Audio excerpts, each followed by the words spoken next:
अस्सलाम वालेकुम। मैं फिरदौस मुगल अहमदाबाद से। उम्मीद है आप सब खैरियत से होंगे। लिबरल लोग काफ़ी दिन से मेरे को क्वेश्चन पूछ रहे हैं, 5-6 दिन से, खास करके अफगानिस्तान में जब तालिबान का गवर्नमेंट आया तब से, कि इस्लाम के अंदर ह्यूमन राइट्स कहाँ पे है, औरतों के लिए उनका फ्रीडम कहाँ पे है, उन पे इतने सारे रिस्ट्रिक्शन क्यों है, पाबंदियाँ क्यों हैं। तो सबसे पहले तो मैं ये जवाब देना चाहूँगा कि रिस्ट्रिक्शन खाली औरतों के लिए नहीं है, वो सबके लिए, मर्दों के लिए भी, औरतों के लिए भी है और सभी के लिए है। रिस्ट्रिक्शन यानी डूज एंड डोंट्स, क्या करने का है क्या नहीं करने का है। हर एक कॉन्स्टिट्यूशन जो है, इंडिया का आप देख लो, अमेरिका का देख लो, पाकिस्तान का देख लो, यूरोपियन यूनियन के जितनी कंट्रीज है सबका देख लो, सभी जगह एक कॉन्स्टिट्यूशन होगा। तो इस्लाम में भी एक कॉन्स्टिट्यूशन है, so you have to live accordingly. एक छोटी सी मिसाल से मैं शुरू करूंगा कि केमोथेरेपी आपने देखा होगा। केमोथेरेपी आपको बज़ाहिर देखने में ऐसा लगेगा कि ये बहुत क्रूअल चीज है, ह्यूमन राइट्स का ग्रॉस वायोलेशन है, बाल झड़ गए, आदमी गल गया है, मारने को और आप टॉर्चर कर रहे हो। अगर आप कोई मतलब ऐसा आदमी को लाके खड़ा कर दो वहां पे जिसको कोई जानकारी नहीं है इसके बारे में, वो खड़ा हो जाएगा तो यही बोलेगा कि ये क्या आप टॉर्चर कर रहे हो, ये ह्यूमन राइट्स वायोलेशन है, आपको हुकूक पता नहीं है, इस तरह से आप कैसे कर सकते हो किसी के साथ। इनको आग में झुलसा रहे हो, उनके बाल गिरा रहे हो, उनका बॉडी गल गया है पूरा और आपको मजे ले रहे हो आप। ये क्वेश्चन होंगे उनके, तो डॉक्टर उस पर हंस देगा, ये बोलेगा कि आपका सब्जेक्ट नहीं है, आपको मालूम नहीं है, तो आप इसमें क्यों घुस रहे हो।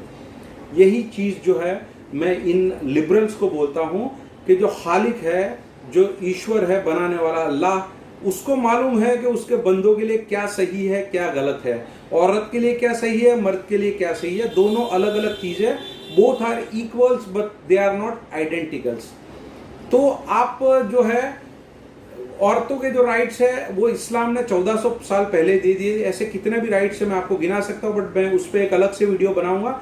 ये मैं बेसिक मोटा मोटा आपको बताऊंगा कि आप जो है औरतों को एज ए कमोडिटी ट्रीट करते हो, यानी कि वो एक वस्तु है, चीज है, एक प्रोडक्ट है, उसको आप बेचना चाहते हो। आप उनके क्लीवेज दिखा के आप अपने प्रोडक्ट बेच रहे हो। कार खड़ी है और उसके बाजू में नंगी औरत खड़ी है, कोई मेल मॉडल नहीं मिलेंगे आपको, ज्यादातर औरतें ही बिकेगी, क्योंकि सेक्स सेल्स, वो वाला फंडा आपने उनको, औरत को एक कमोडिटी आपने बनाया हो, नंगा करके बेचने का कॉन्सेप्ट आप लेके आए हो, इस्लाम लेके नहीं आया। इस्लाम ने तो उनको इज्जत बख्शने का काम किया है, उनको जो है जो अच्छे से रखना जानता है, आपने उनको एक कमोडिटी बना दिया है। और ये यंग, उसका भी एक एज है, एक ग्रुप है कि इतनी एज ग्रुप तक ही इनको ये प्रोडक्ट सेल होगा, उसके बाद उसको टोकरी में, डस्टबिन में डाल देते हैं। आपने फैशन वर्ल्ड का मूवी भी आप 2-3 है, उस पर आप देख लोगे तो आपको पता चल जाएगा कि वर्ल्ड किस तरह से, जैसे ही बूढ़ा हुआ और their shelf life is over and they are done and dusted. तो ये सब चीजें हैं। उसके अलावा आपकी जो भी प्राइवेट लाइफ है, आपको चाहे जो सतर है, इस्लाम में सतर ढकने का कॉन्सेप्ट है, तो आपको किस तरह से ड्रेसिंग करना है उसके थंब रूल बताए गए। ये नहीं बताया गया कि आपको क्या पहनना है, कौन से कलर का पहनना है, ये सब डिटेल नहीं है, बट आपको बेसिक कॉन्सेप्ट बताया गया है। जो मॉडेस्ट है, मॉडेस्टी उसमें झलकनी चाहिए, तो वो आप इस तरह से करिए। और फिर भी आपको लकुम दीनुकुम वलिय दीन वाला कॉन्सेप्ट है, आपका दिन आपके लिए, हमारा दिन हमारे लिए, मेरा दिन मेरे लिए, आपका दिन आपके लिए। यानी कि आपको फिर भी अगर ऐसी चीजें करनी है तो आप अपनी पर्सनल कैपेसिटी में अपने घर पे रहकर करिए। पब्लिक स्पेस में, ओपन पब्लिक में ये चीजें अलाउ नहीं करेंगे। जहां पे भी इस्लामिक शरिया लागू है वहां पे आपको मॉडेस्ट ड्रेसिंग करना पड़ेगा। और अगर नहीं फॉलो करते, इंडिया में आप कोई नंगा घूम सकता है क्या? नंगा घूमेगा तो अभी सीधा पुलिस पकड़ के ले जाएगी, क्योंकि नंगा रहना यहाँ अलाउड नहीं है, which is against the policy. तो इस्लामिक कॉन्सेप्ट के हिसाब से भी जो ड्रेसिंग है, उसकी जो मॉडेस्टी ढकने की जो डेफिनेशन है, उस हिसाब से आपको ढकना पड़ेगा। आप कोई नंगा आदमी पूरा घूमने लगेगा तो यहाँ पे भी वो बर्दाश्त नहीं करते हैं। तो ये चीज, इसी तरह से गे आदमी, गे कॉन्सेप्ट को आप फ्रीडम मानते हो, हम उसे फ्रीडम नहीं मानते हैं, हमारे हिसाब से वो अगेंस्ट नेचर है। तो आप गे हो तो उसकी रैलियां मत निकालो। अगर आप गे हो, अगर आपको लगता है, तो आप अपनी पर्सनल कैपेसिटी में घर में क्या करते हो उससे कोई लोगों को मायने नहीं रखता। पर आप जैसे ही वो चीज को पब्लिक डोमेन में, खुले में लेके आते हो, तब उससे प्रॉब्लम खड़े होते हैं।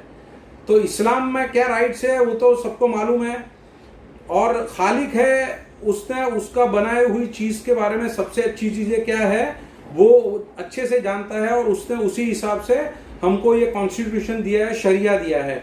तो इंशाअल्लाह व ताला हम तो ऐसे ढके हुए रहेंगे। हम वो आदि मानव वाले जमाने में नहीं जाने वाले जहां हम नंगा होते थे, जिनको समझ नहीं थी इसके वजह से कपड़ा नहीं पहनते। इंसान जब समझदार हुआ तब उसने कपड़ा पहनना शुरू किया, और मॉडेस्ट ड्रेसिंग वो सिविलाइजेशन की बेस्ट प्रैक्टिसेस में से है।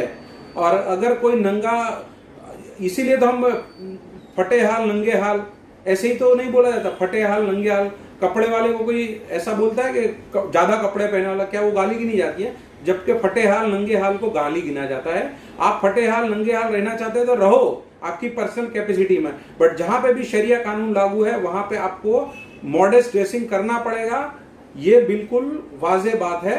ऐसा हर एक देश का, अमेरिका के कुछ रूल्स एंड रेगुलेशन है वो फॉलो करते हो तो वहां पे भी आपको कोई दिक्कत नहीं है। यहाँ पे जैसे ही आते हो आपको ये सब रूल्स एंड रेगुलेशन याद आ जाते हैं।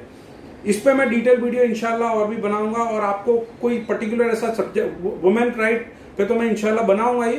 और भी कोई क्वेश्चन है या कोई ऐसा मौजू है जिस पे आप चाहते हो मैं बनाऊं वीडियो, तो आप कमेंट सेक्शन में लिखिए। जज़ाकुमुल्लाह खैरन। अल्लाह हाफिज।